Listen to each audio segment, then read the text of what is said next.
புதுவை உலா நேயர்களுக்கு என் அன்பான வணக்கம். நான் உங்கள் கலாவிசும் புதுச்சேரியிலிருந்து. நமது பாரத பிரதமரின் துணிச்சலான முடிவில் 2019 ஆண்டு ஆகஸ்ட் 5 அன்று அடிக்கல் நாட்டப்பட்டு இன்று பிரம்மாண்டமாக உருவாக்கப்பட்டிருக்கிறது ராமர் கோவில் என்று உலகமே அயோத்தி என்ற ஒற்றை வார்த்தையை தாங்கி நிற்கிறது. பலவித சர்ச்சைகள், போராட்டங்கள், கலவரங்கள் என்று ஓயாத பிரச்சனைகளை தாண்டி இன்று மிக பிரம்மாண்டமாக எழுந்து நிற்கிறது ராமர் கோவில். 22ஆம் தேதி பிரணா பிரதிஷ்டை நடக்கவிருக்கிறது. ராமாயணம், மகாபாரதம் நமது இருபெரும் காப்பியங்கள். ராமன் இந்து மக்களின் ஒட்டுமொத்த அடையாள நாயகன். இந்த இப்பிறவியில் வேறு மாந்தரை சிந்தனையாலும் தொடேன் என்று வாழ்ந்தவர். தந்தை சொல் மிக்க மந்திரமில்லை என்பதை உலகிற்கு உணர்த்தியவர். ராமராஜ்யம் எத்தனை சுகமானது என்பது அனைவரும் அறிந்தது. சகோதரர்கள் எப்படி இருக்க வேண்டும் என்பதை ஒவ்வொரு குடும்பத்திற்கும் வாழ்க்கையாக்கிய காவியம். ராமர் வாழ்ந்தார் என்பதற்கான அடையாளங்கள் பல கிடைத்திருக்கின்றன. வாதத்திற்காக என்னவும் பேசலாம். நம்புகிறவர்களுக்கு அவர் கடவுள், நம்பாதவர்களுக்கு வெறும் கல்.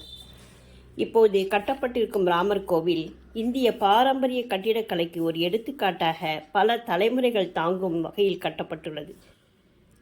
2.7 ஏக்கர் நிலத்தில் 57,000 சதுர அடியில் 3 தளங்களை கொண்டதாக வடிவமைக்கப்பட்டுள்ளது.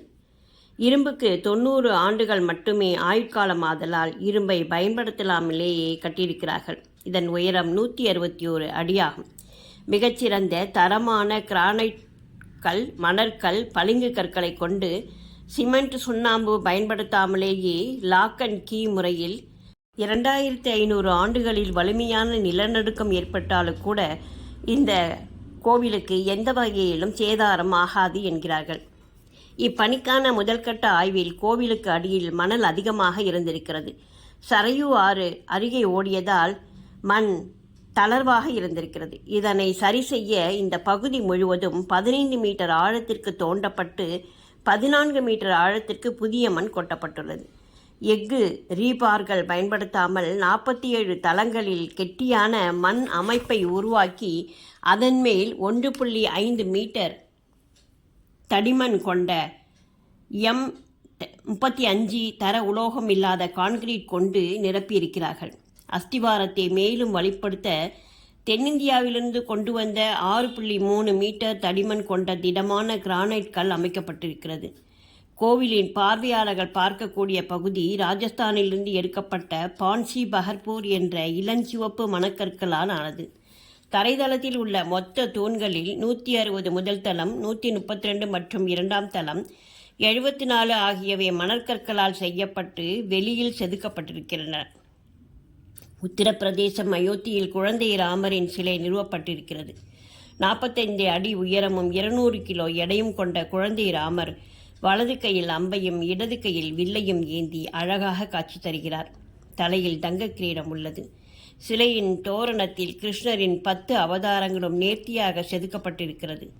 இந்த சிலை 1949ஆம் ஆண்டில் ராமஜென்ம பூமியில் கண்டெடுக்கப்பட்டது. சுமார் 19 அடி தொலைவில் இருந்தும் குழந்தை ராமரை தரிசிக்க முடியுமாம். சுமார் 4 அடி உயர பீடத்தில் அமைக்கப்பட்டிருக்கிறது. பழைய 6 அங்குல குழந்தை சிலை புதிய சிலைக்கு வலதுபுறத்தில் நிறுவப்பட்டுள்ளது. இந்த சிலை மைசூரை சேர்ந்த சிற்பி அருண் யோகிராஜ் என்பவரால் செதுக்கப்பட்டிருக்கிறது. 51 அடி உயரமுள்ள இந்த ராமர் ராம்லல்லா என்று அன்பாக அழைக்கப்படுகிறார். இந்த சிலை நெம்பல் நிறத்திலுள்ள நெல்லிக்காரி பாறையில் 7 மாதங்களில் உருவாக்கப்பட்டதாம். பரந்த நெற்றி, வசீகரமான கண்கள், நீண்ட கைகள் கொண்ட பரசுராமர் தாமரையில் இருப்பது போல வடிவமைக்கப்பட்டுள்ளது.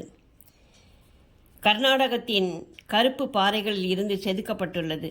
ராமர் சிலையை சுற்றி தசாவதாரம், ஸ்வதிக் சின்னத்துடன் ஓம், சுதர்சன சக்கரம், கதாயுதம், சூரியன், சந்திரன் ஆகியவையும் அழகுற அமைந்து கண்களையும் மனதையும் ஒருங்கே கவர்கின்றன. இங்கே அமைந்துள்ள புதிய ராமர் சிலை 1800 கிலோ எடையுடன் 51 அங்குல உயரமானத்துடன் வடிவமைக்கப்பட்டுள்ளது. சிலையின் மேல் கூர்ந்து கவனித்தால் விஷ்ணுவின் 10 அவதாரங்களும் இருபுறமும் செதுக்கப்பட்டிருப்பது தெரியும். கிருஷ்ணர், பரசுராமர், கல்கி, நரசிங்கம் உள்ளிட்ட பல கடவுள்களின் அவதாரங்களின் உருவங்கள் இந்த சிலையில் உள்ளன. ராமரின் மிகப்பெரிய பக்தர்களான ஹனுமன் வலது பாதத்தின் பக்கத்திலும், கருடன் விஷ்ணுவின் இடது பாதத்தின் அருகிலும் கொலு வீற்றிருக்கிறார்கள்.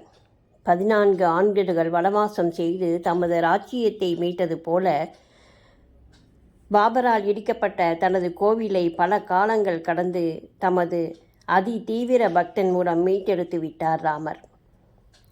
நாட்டின் புனித நகரங்களில் ஒன்றான அயோத்தியில் 300 கோடி பழமை வாய்ந்த பாறையில் உருவாக்கப்பட்ட குழந்தை ராமரை காண பக்தர்கள் அயோத்தியை நோக்கி செல்ல துவங்கியுள்ளனர். இனி காசி, ராமேஸ்வரம் செல்ல வேண்டும் என்கின்ற இந்தியனின் கனவில் அயோத்தியும் இணையும் என்பதில் எந்தவித ஐயமும் இல்லை. ஜெய் ஸ்ரீராம். நன்றி, வணக்கம்.